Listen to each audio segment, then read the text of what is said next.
a friend of mine introduced me to him because he had just moved from being a singer to this, and he agrees that yes, he agrees that he's part of it. Because when I made the decision to leave the church, he actually took me to. That was my first time at Kempinski. He took me there to explain to me why I shouldn't leave and that he's a sinner and he has fallen short of the glory of God.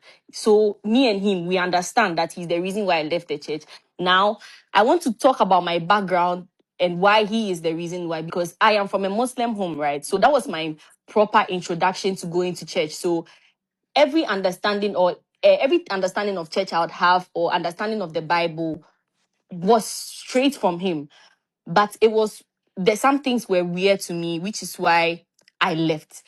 Now, first, when I started the church, 1 month in, we were doing competition. Like, oh, let's say Kotoka branch raised 20 million. So maybe Agbogbolosi branch raised 30 million. So we have to pass them. Hey, why do we have to pass them? For what?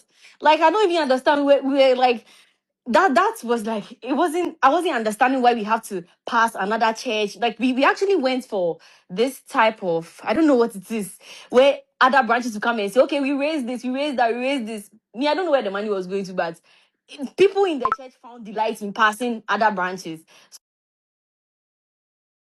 The preaching constantly became money, money, money, money, money, money, money, money, money, money, right? And I was the social media handler at a point, the Instagram social media handler at a point. So the money issue was one. The second thing was when I left the church because I saw something that was very, very horrible, and which is why he took me to the church. But then he came to tell me that, oh, he's a sinner, I should listen to the preaching and not the individual, and that's understandable. He's a human being and he makes mistakes.